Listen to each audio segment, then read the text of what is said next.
Fala, galera! Nós estamos aqui para o primeiro episódio, primeira gravação do podcast do Áurea, o Conversão.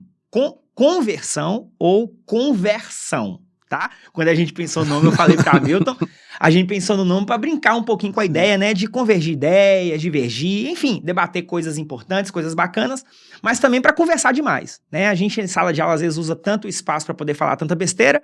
Vamos ver se a gente fala algumas bobagens aqui no podcast. Com embasamento científico. Com embasamento científico, com um pouquinho de boa vontade também para poder falar umas coisas mais ousadas que a gente possa fazer.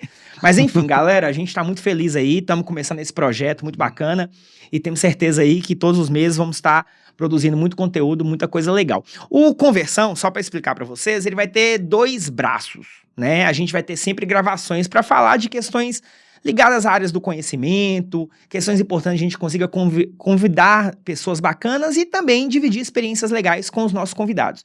E o outro braço do Conversão é também o projeto Saúde Áurea, que funciona dentro do Áurea. E nesse caso, o podcast vai ser conduzido por uma psicóloga, a Iana, e por uma personal trainer, a Cíntia, tá bom? Mas enfim, elas vão trabalhar muito aqui no podcast, vão falar muito sobre o podcast, vamos tocar o nosso projeto, a nossa ideia de discutir algumas questões muito bacanas.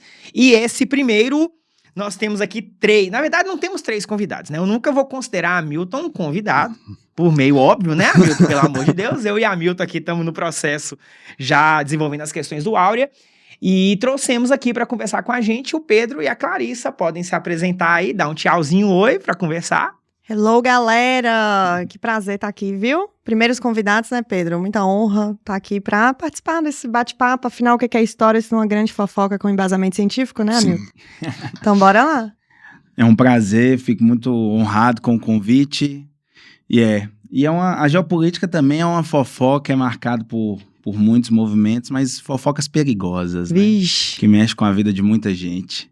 Então vamos falar sobre isso, né, Hamilton? Vamos lá? Vamos lá, né? Aproveitar, usar um pouco de tecnologia e muita história, né? Os dois casam muito bem. A gente pega aí coisas super antigas, da época lá do Imperador Júlio César, período de Primeira, Segunda Guerra e atualmente também, né? Então a tecnologia está bem presente. É uma honra estar na mesa aqui com historiadores. Aí tem um cara da matemática e tecnologia aqui um pouco de lado, né? É para diversificar um pouquinho. E sempre vai ser assim, galera. E o primeiro tema, e aí eu já vou puxar pra gente começar a conversar de maneira mais leve, o primeiro tema que a gente buscou falar de ciência, né?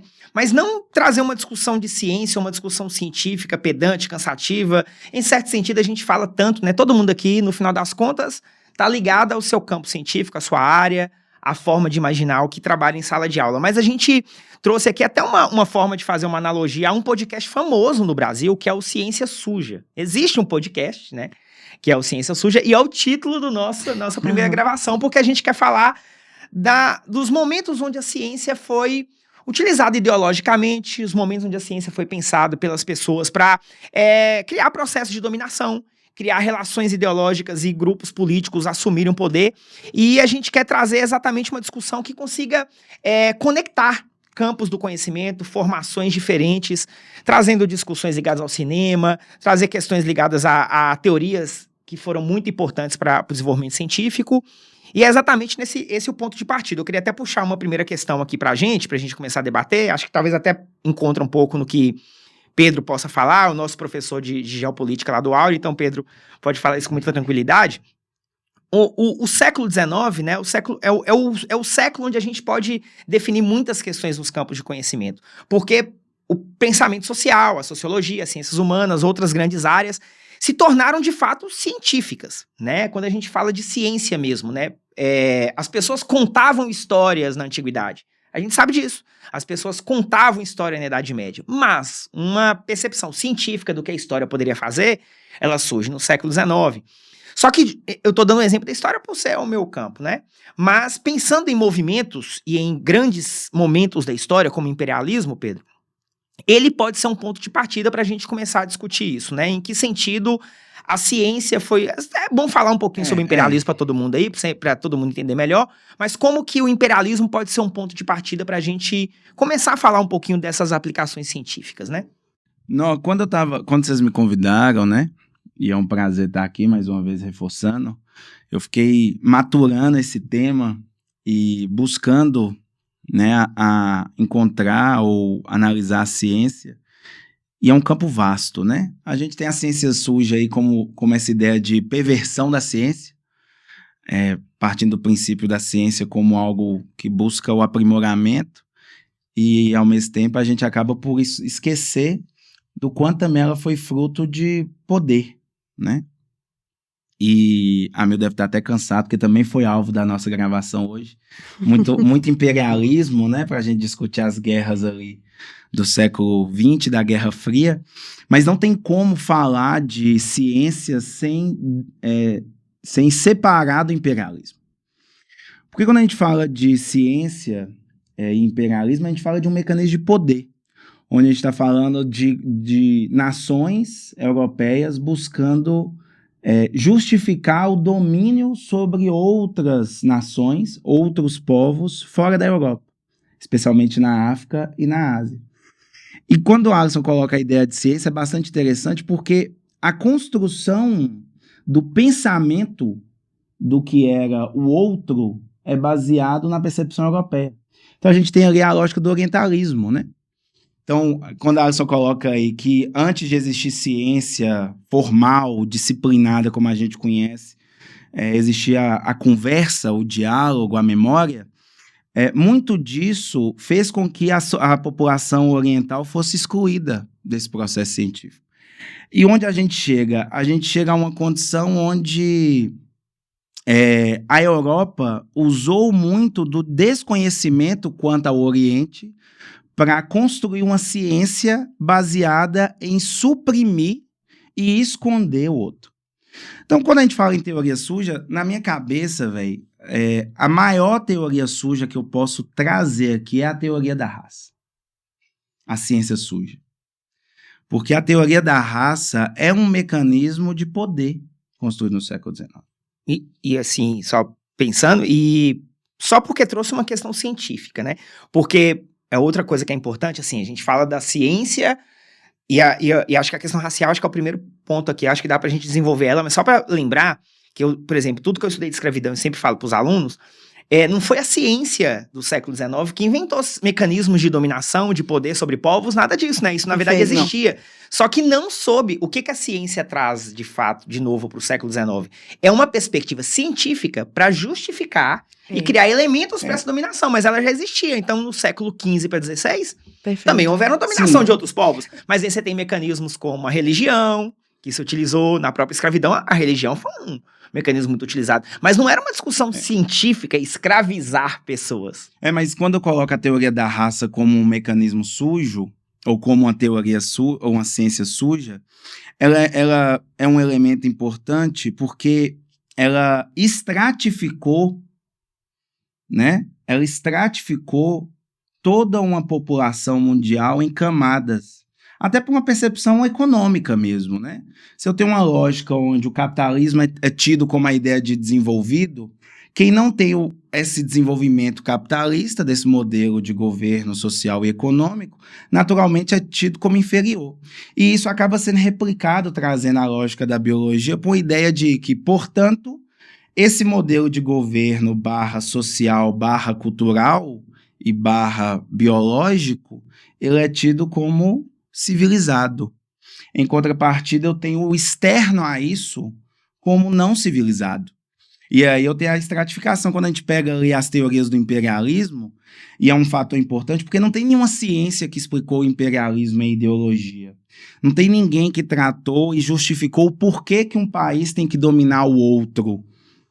Ou porquê que o que eu considero na Europa algo ruim, eu aceito sobre o outro povo. Porque o europeu já tinha toda uma construção iluminista, né, do que a gente tem como sociedade, que não teve pudor nenhum de esconder e de omitir quando fala de escravidão, de morte, de como foi tratado. Então, a teoria da raça, ela acaba por, em cima desse orientalismo que eu introduzi, nessa ideia de que o outro é inferior, porque tudo que foi trazido para a Europa, que era do outro, era visto também como, o diferente era visto como problema, era visto como ruim.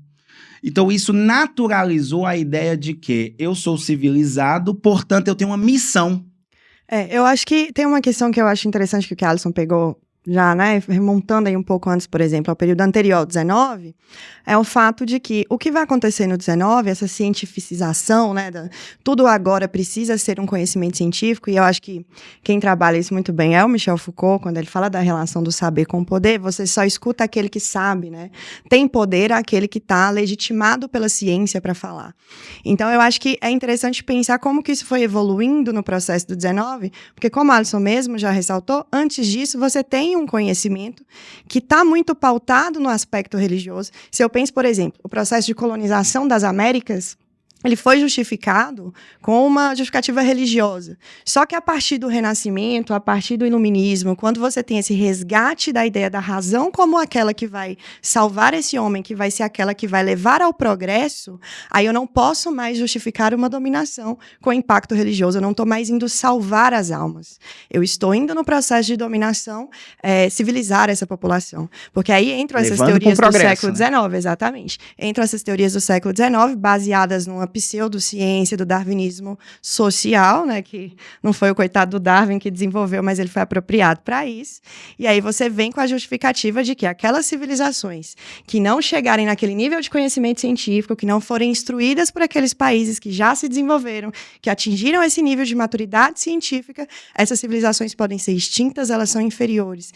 Então, a partir disso, você tem uma outra lógica de justificativa de dominação, que é pautada em cima da ciência. E só um ponto, e ele, eu vou até coloca uma imagem pra gente, Dani, da escravidão que eu selecionei.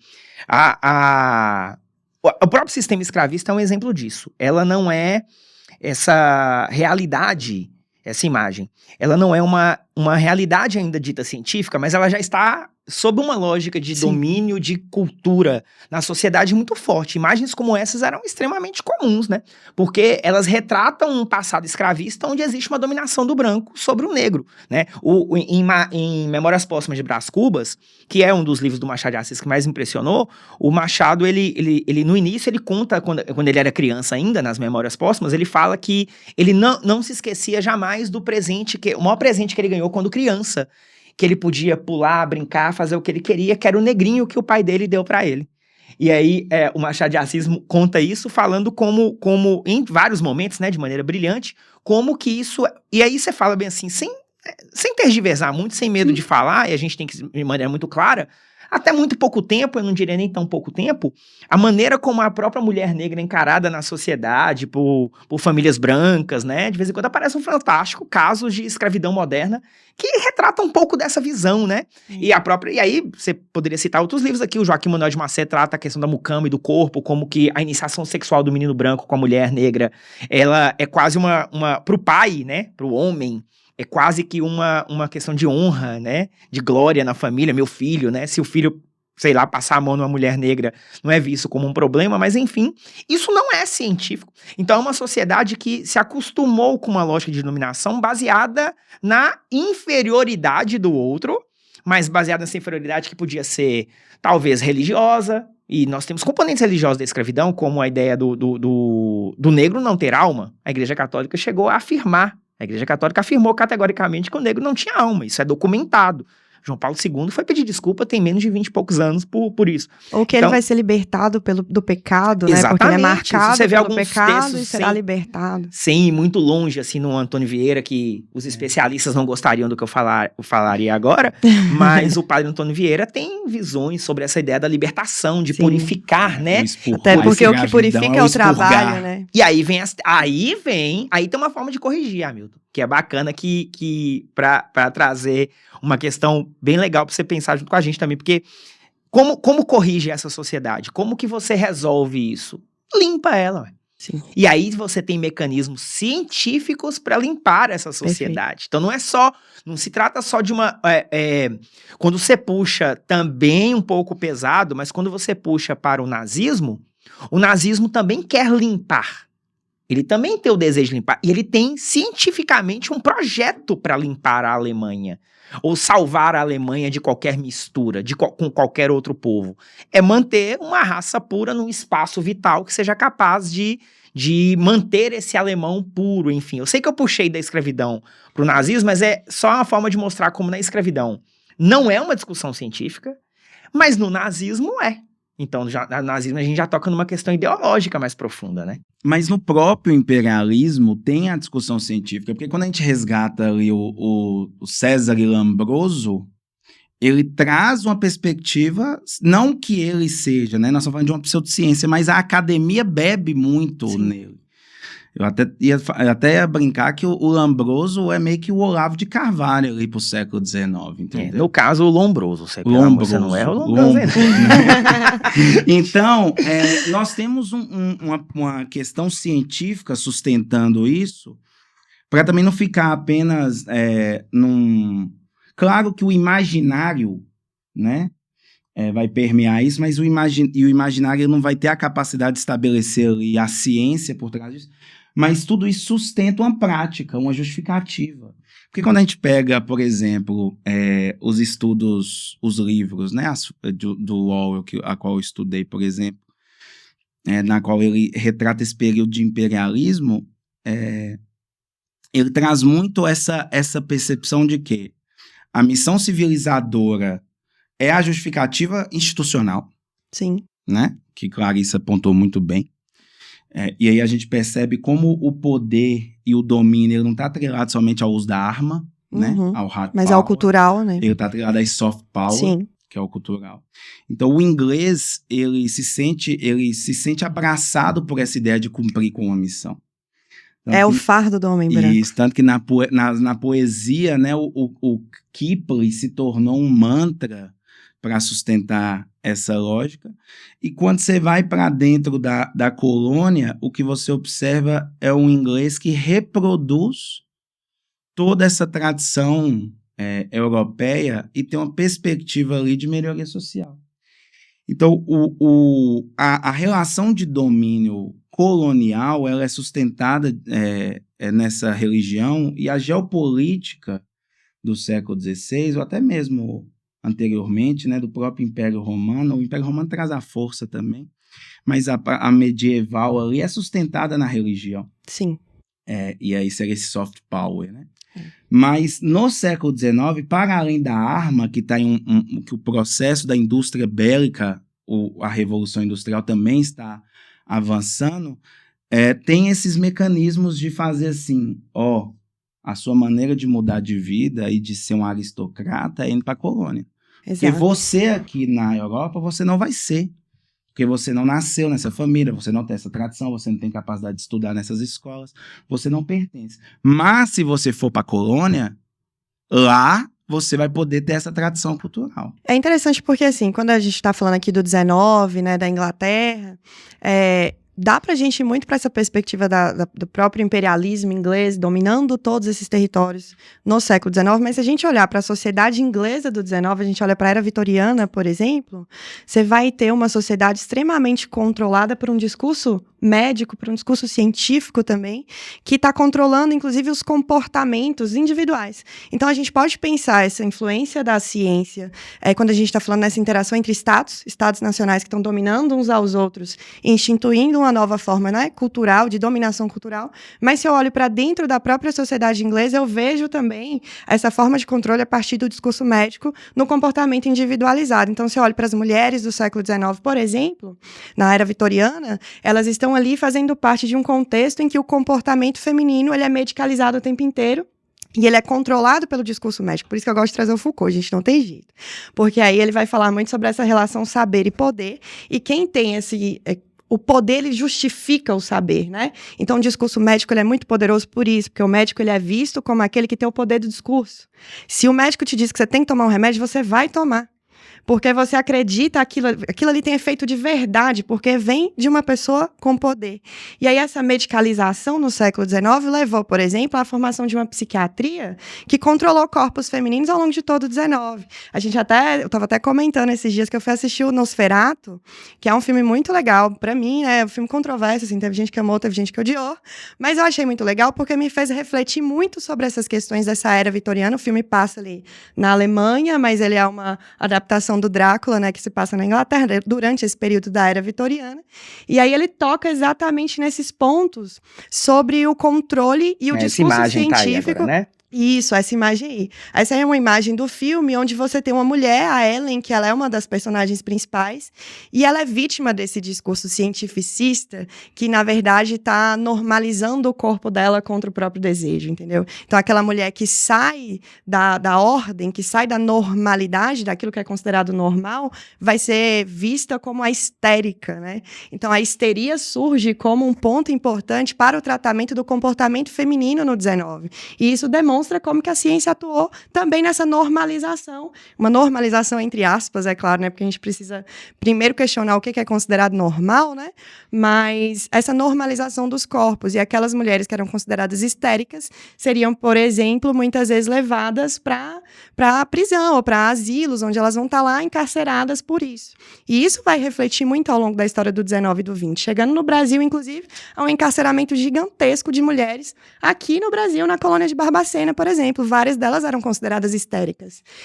E isso é um marco na história do Brasil, entendeu? Que pouca gente discute. A gente fala muito sobre o Holocausto na Alemanha e a gente fala pouco, por exemplo, sobre o Holocausto brasileiro, que teve uma justificativa científica que matou mais de 60 mil pessoas e que fez com que mulheres, homens que se desviassem de um comportamento que não era considerado normal, eram tratados como loucos e, a partir do discurso médico, trancafiados dentro de um Mas hospício. a histeria, portanto, ela é só pegando melhor, porque aí é só você mesmo para me responder. A histeria, então, ela é um resultado de uma tentativa da ciência de explicar o que essas mulheres estão tendo como desejo, o que elas sentem como desejo, né? Porque o mínimo que eu conheço sobre isso, eu até assisti um filme uma vez sobre isso exatamente, tanto que os ditos médicos, cientistas, que tratavam as mulheres de maneira objetiva, que eu não sei como falar, mas eu vou falar. É um pouco difícil, né? Como falar isso aqui, né? Não tem por que não falar. Então, era tratamentos masturbando as mulheres. Era né? isso. Os caras levavam as mulheres não No pra 19, sim. É, exatamente. Mas a discussão da histeria, ela remonta à Grécia Antiga, sabe? Então, assim, você tem a própria palavra histeria, ela vem de histera, que significa útero. Então, em grego, significa útero. Então, é uma condição, uma forma de adoecimento do feminino, né? E aí você vai vendo como que a lógica da histeria vai sendo aplicada de forma diferente nas mulheres ao longo do tempo. Então, a histérica, na Idade Média, ela é a bruxa. Ela é aquela que se comporta de forma distinta, porque ela tem o conhecimento, o saber popular. E tá vendo a relação de saber e poder? Alguns saberes, eles são validados e outros não. Então, o saber feminino popular, ele não é validado na Idade Média. Então, essa mulher, ela é a bruxa. E aí, essa bruxa, a partir do 17, a gente tem um rompimento no 17 que é muito importante, por causa do Renascimento, né? O Renascimento vai surgir aí como uma nova forma de explicação do mundo, e aí a própria ideia de saúde mental, de lógica da loucura, e pegando a história da loucura do Foucault, ela vai mudar, porque a partir de então se a gente pega antes desse período, o louco, ele é uma pessoa que convive normalmente na sociedade. Ele é visto, às vezes, como alguém marcado pelos deuses ou pelos demônios, não importa, mas ele convive. E a partir do 17, a gente vai ter um rompimento com isso que você estabelece quem é o homem normal e quem é o homem louco. E aí, quando vem o iluminismo, isso vai ficando cada vez mais definido, e a partir do 18 e do 19, esse louco, ele não tem mais direito à verdade, porque ele vai ter sempre um discurso que fala sobre ele. E aí, a partir de então, se a gente coloca as mulheres, nesse caso, por exemplo, elas estão sempre sobre um olhar masculino. Então, você tem sempre homens falando o que é a histeria feminina. E aí você tem essa questão dos comportamentos. Qualquer mulher que não se adeque a um comportamento nessa era vitoriana extremamente moralista, com código de conduta, é óbvio que elas vão subverter essa lógica de vez em quando. É óbvio que no âmbito privado, por exemplo, elas vão resistir a esse tipo de discurso. Mas uma vez que elas são enquadradas ali pelo discurso médico, enquanto histéricas, elas precisam ser tratadas. Porque essa medicalização vem muito forte no 19. Uma vez que você identifica a doença, é preciso corrigi-la. E aí você corrige ou com o medicamento, ou da forma com que a Alisson citou, ou a solução é casar essa mulher com alguém. Por isso que eu trouxe o Nosferatu, porque é isso, assim. É essa mulher que tem o desejo, o Nosferatu é a sombra desse desejo, que é uma vergonha. Vai controlar ela, né? Mas nem o casamento a controla, coitada, porque o marido é um burguês que tá querendo vender casa pra um vampiro em outra região, ela fica sozinha, e aí ela é amarrada à cama quando ela sofre. Ela é apertada pelo espartilho. Nessa cena que tá aparecendo aí pra vocês, essa fotografia, né, esse recorte, ela rasga porque ela precisa respirar. Então há uma lógica de que essas mulheres histéricas não respiram, que elas precisam ser fechadas no espartilho, entendeu? E o filme retrata isso de uma forma muito interessante. E, inclusive, faz uma crítica ao discurso médico, porque fica todo mundo querendo entender de forma racional o que está acontecendo com ela. Tem um vampiro rondando tudo. E a resposta não é racional. A resposta é entrega ao desejo, entendeu? Essa lógica de inferiorizar, né? Que é um ponto importante, ela é muito atribuída nessa ideia do imperialismo, e acredito que vai ser importante também até relacionada à imagem que a Alisson trouxe, e ao século XIX no Brasil, porque é essa relação do branco com o não branco. Sim. Né? Que é as pessoas esquecerem que estão tratando de pessoas e colocar o outro na condição de não humanos. E é isso, e Clarissa usou um termo fantástico, que eu acho que até pode substituir a ideia de ciência nesse momento, que é o saber. O saber. Né? O saber como mecanismo de poder. Então, essa lógica do outro, quem foram os primeiros neocolonizadores, vamos assim dizer.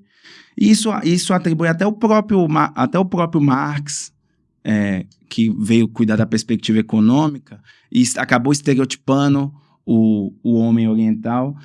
E isso vem em aqueles primeiros homens que veio trazer essas informações, estereotipou o outro. E estereotipou o outro tirando o caráter humano. Então, quando a gente fala, por exemplo, do Conde de Gobineau, que não é cientista, mas tem um livro base para estudos do século XIX. Seu livro até trouxe o nome, que é Ensaio sobre a Desigualdade das Raças Humanas, onde busca justamente o que? A ideia de poder atrelada a uma superioridade racial. Ou seja, essa lógica de que o outro é inferior, é sub-humano, conceito esse que Hitler também vai adotar, né? E existe uma raça pura. Uhum.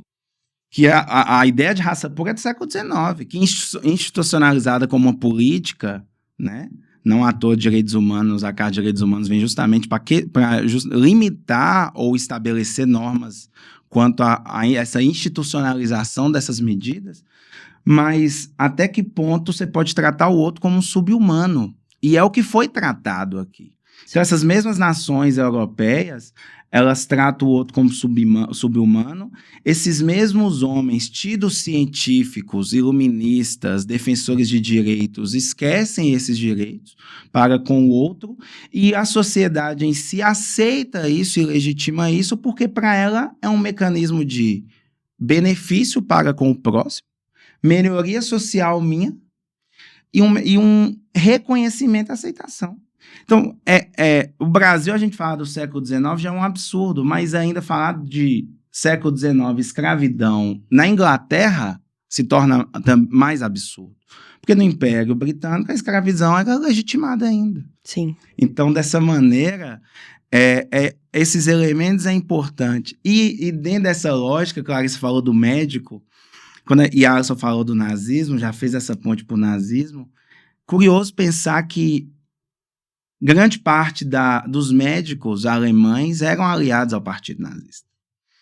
Então, e que depois vão migrar, inclusive, para os Estados Unidos, né? Muitos cientistas vão migrar para os Estados Unidos. Então, essa lógica do arianismo é uma lógica, é uma teoria do século XIX. E o saber se torna fundamental porque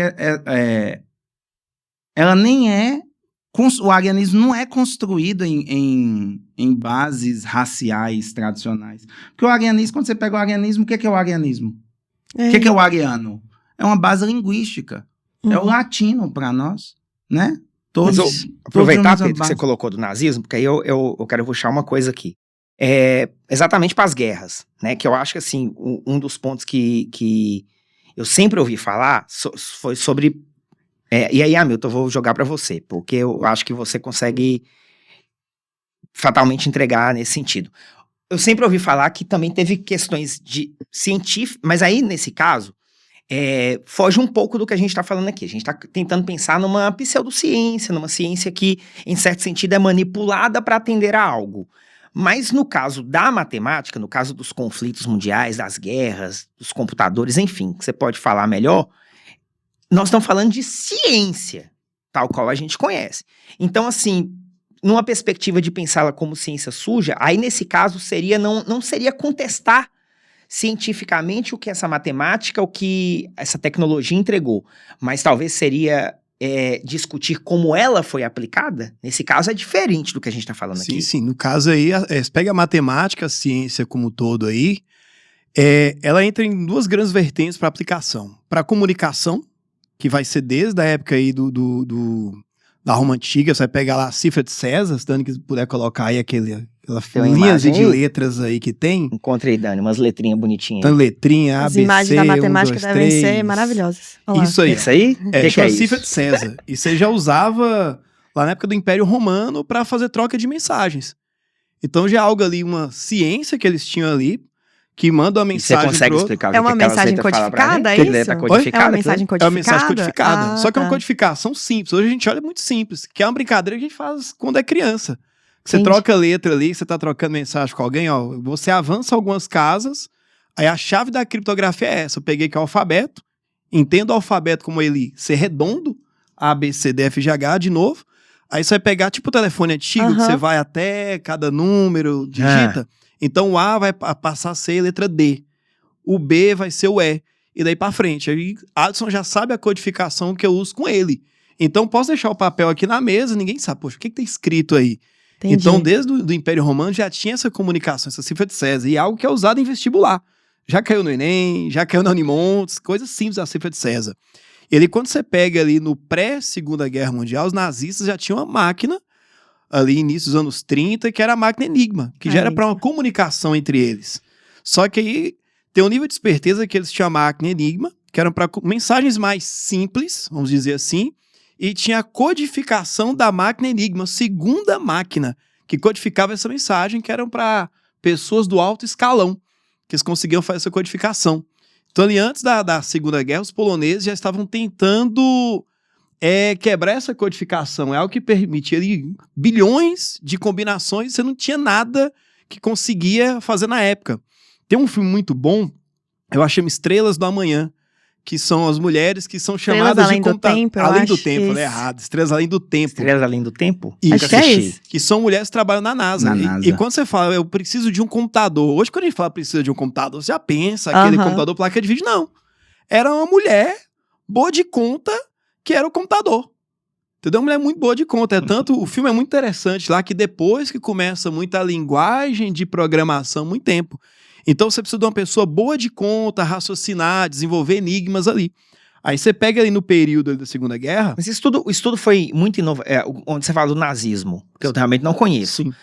Isso, pra época, era algo absolutamente assim novo. Então, os nazistas estavam lidando com um processo de comunicação e uma ciência de comunicação completamente nova. Sim. que- O que você tem muito validado, você pega a cifra de César. Só que eles eram algo muito mais complexo. Você No pega, caso imagina, da codificação, da né? codificação. Que era Imagina uma difícil máquina de quebrar. escrever ali com Isso é várias engrenagens. a criptografia atual? Par da criptografia. Que já tá no WhatsApp nosso? Já tá no WhatsApp. Que aí vem um Começou detalhe. na Alemanha nazista. Mano. Que aí eu sempre É brinco com tecnologia meus de guerra, alunos. né? Tecnologia Sempre de brinco com guerra. meus alunos. Olha o poder que você tem, por exemplo, para quem tem um servidor do WhatsApp, Instagram. Imagina que dá um problema.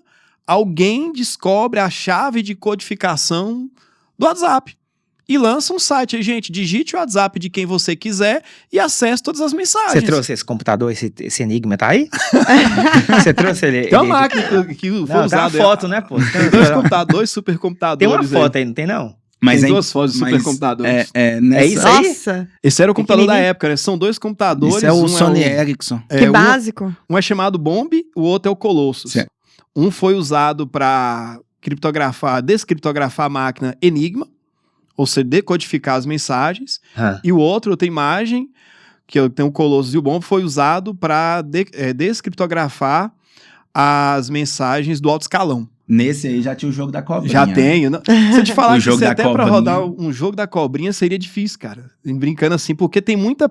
Por exemplo, hoje você vai montar um computador, você vai ali, precisa de uma placa de vídeo, disso daqui. Não, os caras criam peça. Ali é como se tivesse, sei lá, a gente tem um transformador ali, tem uma peça no transformador que vai ajudar a processar. Entendeu? Então, assim, essa parte de decodificar mensagens, os caras foram muito espertos, que eles tinham como se fosse uma máquina de escrever. A codificação mudava a cada 24 horas, então você precisava de um computador que conseguia processar tudo a cada 24 horas. Só que tinha algumas mensagens, você tinha que saber o que era a palavra para poder descobrir o restante. Você tinha que ter uma dica. E aí veio um erro. O erro foi o erro humano de quem mandava mensagem. Nossa. Que toda mensagem começava, Hey Hitler. Nossa. Eles notavam, poxa, como é que o nazista vai conversar toda mensagem? Tipo, seu Nossa. WhatsApp, eu vou te dar. Com a saudação, É bem igual quem feito. manda no A WhatsApp. saudação que ferrou a parada. É igual você que ajudar a quebrar a criptografia do seu WhatsApp. Você manda mensagem pra todo mundo. Olá, Alisson, tudo bem? Olá, Clarissa, tudo bem? Olá, Pedro, meu... Gente. A Eu sei que a estupidez Milton... humana, É ou o lógica de banal, né? tradução, né? Eu sei Igual que a Milton manda Pedra de tudo Roseta. bem em todas as mensagens. Então vamos ver tudo Brother. bem em várias vertentes. Brother, a Milton usa muito isso. A mesma coisa, o que eles utilizavam? Hey Hitler. Fala, já Gente. que, ó, todo dia tem essas mensagens. Vamos pensar num padrão que a gente pode... Pô, quebrou tudo. Agora, Entendeu? Alisson traz uma coisa interessante massa. aí quanto a essa questão da ciência suja no militarismo, porque aí a gente já está falando de ciência suja como o fim da ciência, né? Porque efetivamente se a gente pensar o quanto que o militarismo contribuiu para o desenvolvimento da comunicação e da tecnologia, Não, aí é o fim da ciência aí é e de o uma fim da ciência, Porque né? nós tocamos aqui no nazismo, essa é a mesma galera, Bombe, Colossus, essa porra aí. Bombe. Esse Bombe aí, essa parada toda que você olha e você vê, tudo bem, o lado ridículo de começar de uma forma o Aham. diálogo, vamos tirar isso aí, banal. vamos tirar isso. Mas é a mesma galera que também testou tinta azul no olho de criança pra ver como é que fazia o olho da criança mudar de cor. É a mesma galera que fazia testes com as pessoas imersas em coisas de gelo pra poder saber Até Até onde, quanto quanto tempo a pessoa aguentava no aguentaria. frio. até Ou onde é o limite do paraquedistas, corpo O humano. limite do corpo humano para frio. Então, é o mesmo nazista, né? Não vou tentar nem confundir com o povo, vou colocar como movimento, para também não ter tão polêmico aqui. O mesmo nazista do bombe, da comunicação, também é o que cientificamente achava que você poderia melhorar geneticamente uma A pessoa, a raça de alguém, provocar um melhoramento genético, e nem discutindo aqui o antissemitismo nesse caso aqui não, tô discutindo aqui a questão mesmo, porque o ponto racial do nazismo, ele é além do antissemitismo. Uhum. Sim. São várias formas de encontrar um melhoramento É a ideia de um povo. eugenia, né? O Eugenia, Estado eugenia interferindo bom. no gênio. Exatamente. Essa busca pela raça pura que foi institucionalizada, né? Essa lógica de que existe uma raça superior e que ela precisa ser buscada a todo custo. Sim, e é um conhecimento ainda ali, por exemplo, se a gente pegar o 19, o conhecimento de genética ainda era muito pequeno, né? Quando a gente Sim. olha para o Brasil, a ideia do Claro. branqueamento, a galera não tinha noção de genética ainda, né? E é tão... Mas os estudos, eles vão avançando e aí eles vão virando Eu a vou lógica aproveitar. da eugenia, né? Exato. Quer ver se. Quer ver, veja bem, você acabou de mostrar uma máquina. Bombe. Colosso. Ô, Dani, coloca pra gente uma tela que eu coloquei aí, uma tela do Modesto Brocos. É uma tela que tem. A tela mais É muito tipicamente bonita. brasileira, não, né? É linda a tela. É uma Nossa. tela com uma criancinha no meio. Não é esse. É. Ué. Não é Esse é o Lombroso. Esse é o Lombroso. Esse Aí, é. essa tela. Isso é ciência. Né? Em certo sentido, é uma tentativa. Essa tela, pra quem não conhece, ela chama-se A Redenção de Khan, Uhum. do artista Modesto Brocos, né?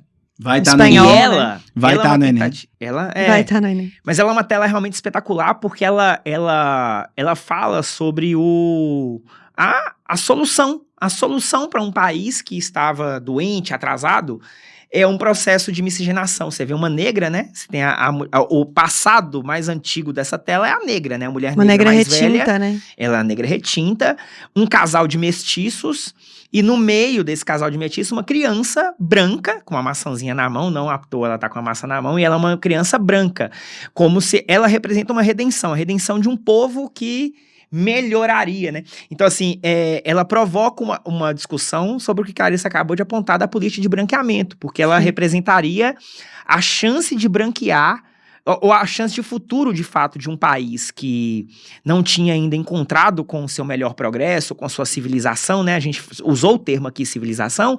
Civilizar esse povo é isso. É Né? branquear. É entregar isso. Tem uma tela também de uma... Só mais uma tela que eu vou passar para vocês, de um artista aí, de uma figura importantíssima do Brasil. Só quero provocar um pouquinho. Eu trouxe ela como provocação. Ele tá com o filho dele, ó. Olha lá o melhoramento do povo. Coloquei, Dani. Eu trouxe uma tela bem bacana. Do pai e filho. Aí, ó. O Neymar, e eu não quero nem fazer nenhuma provocação, acho o Neymar um gênio. Acabou. Pra mim, acabou a discussão. Na bola. Mas o Neymar, não vamos ser amigo nunca, então eu não tô preocupado. Neymar é o cara mais foda. Parça, não. É, o cara mais foda que eu vi nos últimos anos. Acabou. Mas assim, Neymar e o menino é uma redenção de Khan pós-moderna. Porque o Neymar, embora a foto no vermelho ali, né, não ajuda tanto, o Neymar é um homem mestiço, negro, sei lá. Não branco. Ele pode não se reconhecer, né? Mas aí é uma outra discussão que eu não vou entrar no ponto. Mas o menino dele é aquele menininho da tela. Ele é um menino ali no centro, porque óbvio você vê a carinha do... O bebê dele parece um finlandês. Esse acho que é o primeiro filho dos 18 que ele tem, sei lá. É um dos... Ele tem quanto já? Nem sei. Ele tem muito. Então, não faço ideia. Tem Natal e eu não acompanho essa carreira assim tão de perto. Nos últimos 10 anos... Hã? 4? Então, nos últimos 4 natais... Nos últimos 4 natais, Neymar fez um filho em cada um deles. Mas E é isso que eu queria provocar, assim. Porque é a mesma ciência que, poxa... Porque quando você aponta as máquinas, né? Quando eu vejo os filmes que tem matemática, então eu vou novamente mostrar o meu desconhecimento, mas minha atração absurda por esses filmes. Uma Mente Brilhante ganhou o Oscar, não foi? Uma Mente Brilhante. Tenho quase certeza que Uma Mente Brilhante ganhou o Oscar, com Russell Crowe. Tenho praticamente certeza que ele ganhou o Oscar naquela transição ali pros anos 2000. E também, pouco tempo depois, eu assisti o Jogo da Imitação. Sim, que né? trata sobre isso, né? Turing, né? Alan Turing, exatamente. Os dois filmes são espetaculares. Mas ali você vê uma outra perspectiva da ciência suja do que a gente tá falando aqui. Ali é uma ciência... Ali são homens entregando para a ciência algo dos mais espetacular que é possível, mas ideologicamente, politicamente, está sendo usada para outras coisas. Sim. E tem um dilema ético nisso, não, né? Mas aí entrou a questão.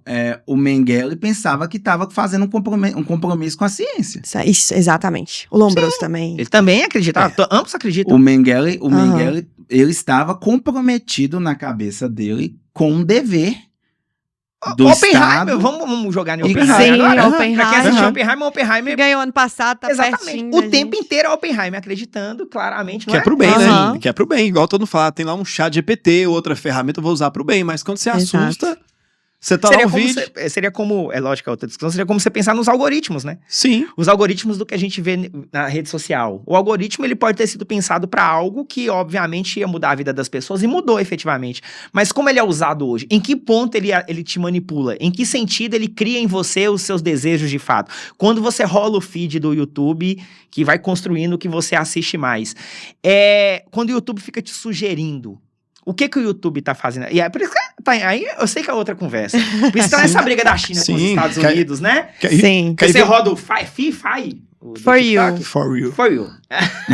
Você roda o For You, aparece o que no For You pra você? É exatamente o seu desejo, o algoritmo lê, ou ele também começa a jogar coisas pra você que ele quer que você pense de fato? Desculpa, Hamilton, mas essa lógica de uma normalização também, né? Você vê lá no século XIX, a gente falou, eu trouxe o quê? Uma normalização. A gente vai para uma sociedade nazista, uma normalização. E o que a gente vê agora é uma tentativa de normalizar também, né? Ou de tornar banal essa... E você tem uma situação aí, porque quando você pega ali o cientista, geralmente aquela história do cientista, sem recurso, não tem uma questão financeira. O mito da garagem. E aí aparece o Salvador falando, não, eu vou injetar milhões, bilhões para você. Aí o cientista fica, putz, eu preciso dessa grana. Só que o cara do outro lado tá pensando, velho, isso aqui dá pra eu construir uma mega ferramenta, dá pra eu fazer uma simulação de uma bomba. Até onde eu posso fazer com uma fissão nuclear de uma bomba, dá pra atingir qual raio? Pô, dá pra atingir tantos quilômetros. Cara, não, a gente tá financiando, o que você precisa? Aí o cientista, quando ele vai perceber na merda mesmo que vai acontecer, fica no filme Oppenheimer que o cara fala, putz, sério. Olha o que eu fiz, né? Olha o que eu fiz. Como você, né? Tô construindo uma bomba, meu Deus, olha o que eu fiz. Os testes das bombas atômicas e bombas de hidrogênio, cidades eram esvaziadas para que possam ser testadas. Ou seja, pessoas eram tiradas da sua casa, deslocadas para outro local. Mas aí eu acho que a gente entra numa lógica do próprio funcionamento do sistema que a gente vive, né, gente? A gente vive um sistema capitalista onde tudo será mercantilizado. Então, se a gente pegar, por exemplo, eu pego a invenção do avião. O avião foi uma invenção maravilhosa para o ser humano, mas ele foi usado na Segunda Guerra Mundial, principal arma que a gente tem é o bombardeio na Segunda Guerra Mundial. Então, assim, é uma questão ética também que vem acompanhada da ciência, né? Porque os cientistas... E aqui, acho que tem que ficar muito claro que nós não somos anti-ciência. Não. De forma alguma Claro que que fique não, claro. Chama. Pelo amor de Deus, exatamente. Nós não somos anti-ciência, nem anti-cientistas, nem anti-médicos, nem anti-nada.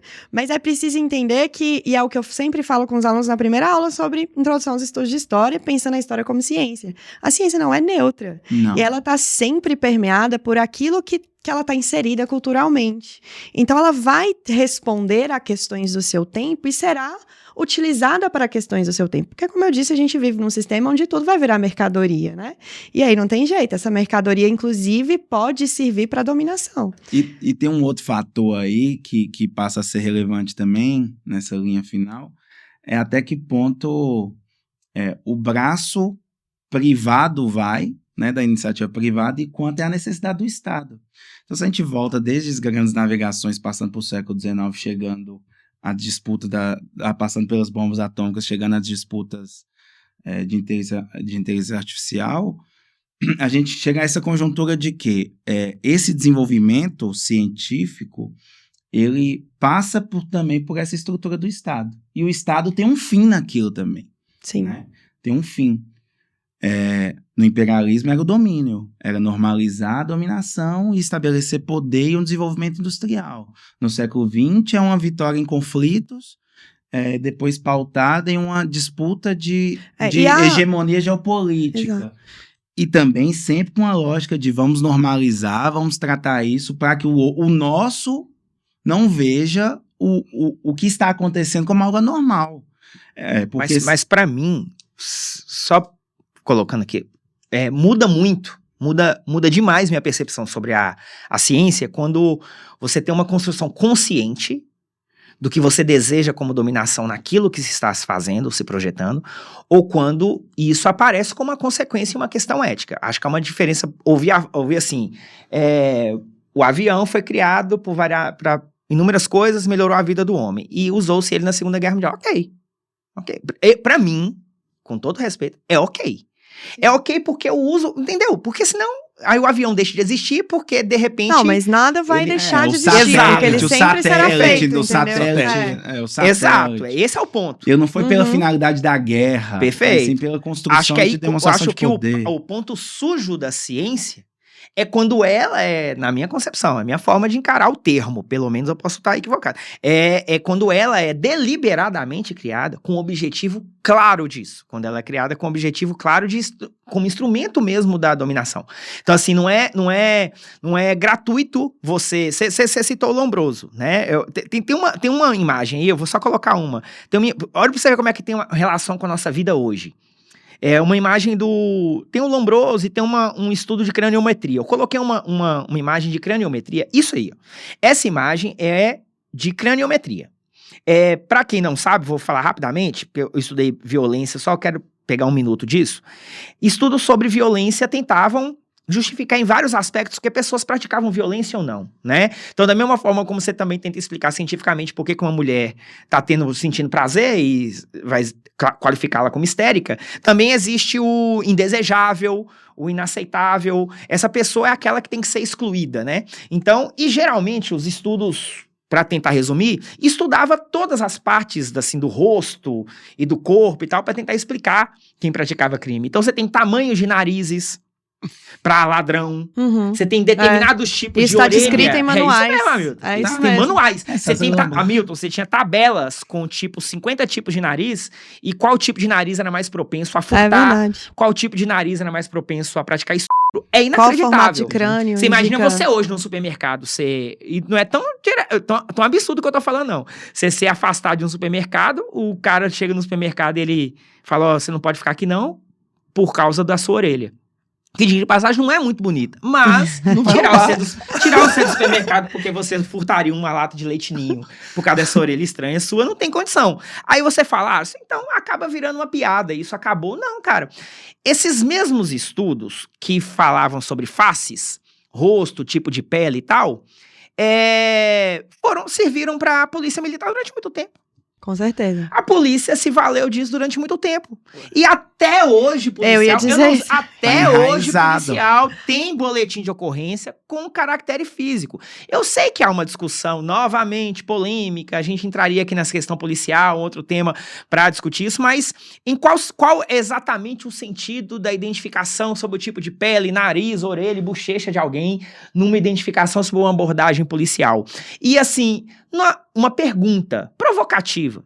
Nos quadros de formação de policiais, eles são treinados para distinguir tipologia física? São ou não são? Então, essa ciência que lá foi criada como instrumento de dominação de um povo sobre o outro, para tentar explicar quem praticava violência e quem não praticava violência, ela tá totalmente morta? Para mim, não. É, e se com a, outras gente, nuances. se a gente trouxer para a atualidade, trazer a Milton de volta aqui para a questão da inteligência artificial, hoje a gente tem usado, inclusive, tecnologias de reconhecimento facial para identificação de suspeitos ou de pessoas que são indicadas como suspeitos, né? Que é bem polêmico E aí também. você usa um reconhecimento que é estabelecido a partir de várias figuras que aparecem, né? Que são usadas ali. Uma espécie de algoritmo, não sei se eu posso dizer assim, né? algoritmo, faz uma E aí, leitura oficial. elas fazem uma leitura a partir disso. E a gente vê várias denúncias, por exemplo, de que o Google, por exemplo, o Google Fotos, a inteligência artificial do Google tem muita dificuldade de diferenciar rostos de pessoas negras. Então, eles não conseguem reconhecer, por exemplo, era assim até alguns anos atrás, mulheres negras. Aparecia a foto da Oprah e ele colocava lá que era um homem negro. Então, como confiar nesse tipo de tecnologia que está sendo construída com um banco de imagens, sendo que esse banco de imagens, muitas vezes, ele utiliza como imagens ali muitas referências de pessoas brancas e as pessoas negras ainda não estão bem representadas nisso, entendeu? Então, isso gera um problema atual para... E já teve ferramenta dessa que já classificou como macaco. Exatamente, eu vi Já essa teve uma isso? reportagem. Eu vi que tem uma classificou. imagem muito teve. conhecida, não trouxe, de uma mulher negra africana, ela ficou muito conhecida, falando nesses museus europeus aí, ela ficou histórica, segurando o macaco. E quando as pessoas procuravam, às vezes, nas redes, como mãe com filho negro, ela entrava na busca. Olha que loucura, Mãe né? com filho negro, parecia ela segurando um macaco. Isso. Exatamente isso. Mas na sua proposta, né, de reflexão, o Lombroso usou pro bem ou qual o fim da ciência promovida por O fim ali era criar uma ideia de tipologia. Lombroso, ele desejava identificar quem é o delinquente nato. Ele queria entregar a ciência para falar bem assim, o delinquente é esse. Então, a ideia do delinquente nato é que existe uma natureza da violência e do crime. Ele queria fazer um padrão, que é o que tem hoje. Exatamente. Você pega no Ele queria estabelecer. renascentismo, a questão do padrão. você Mas tem um a padrão, gente vê se entra, a reconhece gente um padrão. acaba voltando ao nazismo, porque Mengele também queria isso. Sim. Mas, por exemplo, se eu pegar o exemplo que a gente acabou de usar agora do reconhecimento facial, ele não foi criado para isso. Entendeu? Ela é uma tecnologia de reconhecimento para quando você abrir seu telefone, você acha seus amigos, consegue selecionar. Ele não foi criado para isso, mas ele está sendo usado também para isso. É aí que eu falo da Entendeu? diferença, de fato, quando a ciência é pensada. É o Exatamente. fim, o fim. É, O que se porque a tentava explicar. finalidade- E quando se cria o conceito ali desse delinquente nato, o que se quer é mostrar à sociedade aqueles que poderiam entregar um fim final para a sociedade. O final é possível limpar a sociedade, limpar dessas pessoas. E aí você começa a tirar do espaço público essas pessoas. Aí você começa a tirar o mendigo, Exato. você começa a tirar o capoeira. O capoeira também era afastado. Por que prendiam capoeiras? O capoeira é um A ideia da indesejável. vadiagem, né? O Exatamente. vadio, O vadio aquele que social. vaga. Você sair daqui, vadio social, quantos que você vai encontrar saindo da Baianeira, no final da Baianeira? Todo mundo que sai do final da Baianeira é um vadio social. Balançando. Porque ele vai estar balançando lá, capengando, mas ele, há 100 anos atrás, você sair da Seria Baianeira, recolhido, você era né? preso por quê? Você era preso porque você não tinha carteira de trabalho, você era preso pelo seu tipo de pele, e pela atitude que supostamente pode ser considerada suspeita ali, que a polícia vai levar mais à frente. Então, ela é uma ciência que foi criada, uma ciência nos moldes do que se chama de ciência naquela época, baseando numa tentativa de criar uma tipologia, e obviamente quem é que tá com o alvo no peito nesse momento? O negro A pobre. população negra. Mas meu ponto aqui é o seguinte, essa ciência ela é construída justamente numa perspectiva de inferiorizar o outro. No caso do que a Alice Sim, tá falando, é isso exatamente. mesmo. Inferiorizar o perfeito. outro e no caso não branco. Aham. Claro, Entendeu? exatamente. O não branco, no caso do Lombroso. Então, ele dentro dessa ciência tem um mecanismo onde, aí eu não sei se cientificamente ou com o fim, mas de favorecimento do branco em detrimento da inferioridade Exatamente do não isso. branco. Exatamente Que É, tá mas fora, olha que é pra o você ver. bárbaro na África, ou que é o primitivo na Ásia, né? Que eram os Sim. termos que eram denominados. Tem aquela frase que entrou pra história, que ela é linda, do Cecil Rhodes, o imperialista inglês, que ele fala: eu anexaria os planetas se eu pudesse. Ela é uma frase... Até as estrelas. Da época, exatamente. É uma frase quando ele tá falando sobre imperialismo inglês, dominar outros povos, mas antes da frase, ela pegou só essa parte, se a gente tá no Google ela sai. Mas ele tem uma história dele contando, ele fala sobre assim, como eu gostaria de olhar para o mundo, entre outras palavras, né? Eu não tô conseguindo parafrasear aqui. Eu estou parafraseando, na verdade. Me dói olhar para o mundo e não ver que ele está pintado com as cores da Inglaterra. Me dói olhar para o mundo e não ver os modos de vida britânico espalhados pelo mundo totalmente. O mundo seria muito melhor se a civilização inglesa pudesse levar ao mundo o que a Inglaterra tem de melhor. Abre aspas, eu anexaria os planetas se eu pudesse. Então, ele entristecia para ele olhar para o mundo e não ver o mundo da maneira como o branco inglês pode construir esse mundo, entendeu? E essa lógica do que ele tá falando pro imperialismo é tudo que essa ciência também quer. Porque entristece também para um cara como Lombroso olhar para o mundo, ver a violência, ver a criminalidade e não poder salvar o mundo dessa violência. Nada melhor do que você enfiar uma tabela com 50 tipos de nariz e falar, tá vendo? Olhou para aquele nariz ali, já temos uma... Porque para que você quer saber que um nariz ele tá mais propenso a praticar um furto? Se não seja para você identificar ou provar que o ladrão é um ladrão mesmo, porque ele tem aquele nariz, um nariz mais virado para a esquerda, mais ladrão, um nariz mais virado mais pra direita.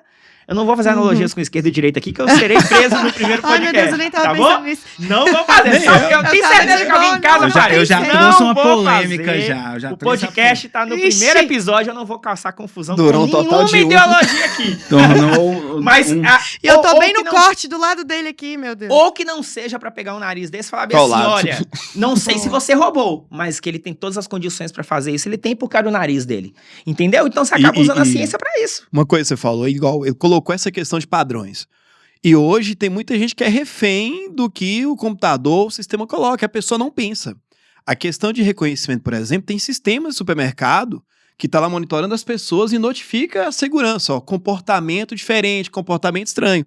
E talvez o segurança já chega, dependendo do perfil da pessoa, e já chega acusando, você roubou, isso aqui não monitora, não. Porque o sistema acusou, mas peraí, você pelo menos E aí olhou... a relação de saber e poder que eu sempre trago do Foucault. O sistema não mente, porque ele é a ciência, Tem um entendeu? filme, eu acho que é Minority Report, é um filme dos Sim, anos 90, adoro. que, 2001. 2001, que tem prende É um a dos pessoa, ela melhores. cometeu o crime, né? Só que no momento que a pessoa joga, mas e aí, como é que...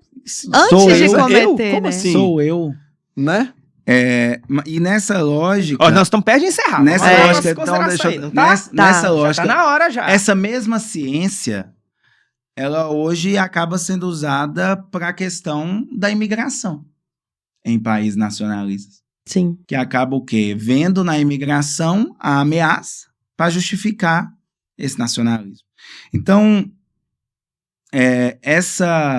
quando eu coloquei lá no início, né, que a ciência suja, a teoria da raça, para mim, seria essa principal ciência suja, porque ela foi construída para um fim. Sim, O ela fim- foi. Ela foi construída para um fim. E dela derivam várias outras. E o fim foi mau. Uhum. O fim dela não foi um fim bom, Sim, entendeu? E o fim mal dela é justamente esse domínio. sim. E que chega até hoje. E ao longo de todo esse processo, mecanismos foram construídos para quê? Para se banalizar. E a sociedade aceitar esse mal como se fosse algo normal daquela sociedade. É. Eu acho que a ideia de ciência suja hoje ela é bem ampla, né? Assim, eu gosto muito do podcast, inclusive, que você falou no início, que a gente tem como referência, porque você pode ver vários casos atualmente onde a ciência ela tem uma utilidade muito específica. Então, esse utilitarismo da ciência, para mim, às vezes transforma essa ciência um pouco, né, de uma ciência suja. Quando a gente não reflete sobre o conhecimento que está sendo produzido, se é que está sendo produzido conhecimento, a gente tem um problema. E aí que tá, porque assim, a ciência ela é muito importante pra gente, tá? Como eu disse, nós não somos negacionistas científicos, mas é muito imprescindível que a gente consiga colocar essa ciência em contexto e começar a perceber como que ela é construída, porque quando você vai para o método, você vai entender como que o cientista atua, quais são as motivações que levam àquela pesquisa, aí você consegue identificar um pouco melhor isso, né? Então, quando eu vou, por exemplo, hoje, você abrir o Instagram nesse momento, abrir o TikTok, você vai ver vários pseudocientistas falando sobre pseudocientistas falando sobre saúde, falando sobre exercício físico. As meninas vão entrar aqui para fazer um podcast depois também, que elas vão falar de saúde mental. Você vai ver várias pessoas utilizando uma ideia de ciência, porque é aí que tem a força do discurso científico, né? Se você exato, é a autoridade. Se você usa o discurso de autoridade, diz que aquilo é científico, aí você ganhou a verdade. Ganhou né? a verdade. Então, para mim, essa é a questão, entendeu? Da ciência suja. E nós é o entramos discurso da autoridade. outra fase no Que século não é nem XXI, ciência, entendeu? que é só já não discurso. estamos discutindo só. Aí é outro pano pra manga. Não estamos discutindo nem só a ciência, é também quem é que representa essa autoridade. Exatamente. Porque, assim, depois que eu assisti ontem um vídeo de uma criança coach dando dica de relacionamento, Não. eu acho Aí. assim, o novo A problema cara do de século Hamilton. XXI é extirpar o novo problema da sociedade, De chama-se relacionamento, agora criança pesou. coach. Pesou. Coach, pastor, Então nós vamos ter que criança, falar, ó, coach, então já fica financeiro. marcado, já É. fica marcado um podcast pra nós, pra falar de criança coach, porque provavelmente é a nova epidemia da sociedade. Tem que ouvir um jovem investidor. Eu vou me controlar aqui, porque eu queria Controla, usar outra Thiago, palavra. calma. Nem a igreja católica tá aguentando coach. Hoje, na oração do Frei Gilson, o Frei lá falou: cuidado com coach. Que Discurso coach fala. anti-coach na Não, missa. então agora eu acho que vai ser a igreja Então vai ter um católica nessa recorte. luta. O recorte do anti-coach. Então, Nós beleza. não somos anti-ciência, mas Anti-coach. anti-coach. A todo mundo ciência aqui é. coach no século XXI é a próxima vez que a gente vai sentar aqui e conversar. Gente, ó, vou ter que encerrar, porque já tá olhando. Eu sabia que esse papo nosso era papo umas 2, 3 horas, mas que, enfim, não tem como, né? Nós temos tempo aqui pra encerrar.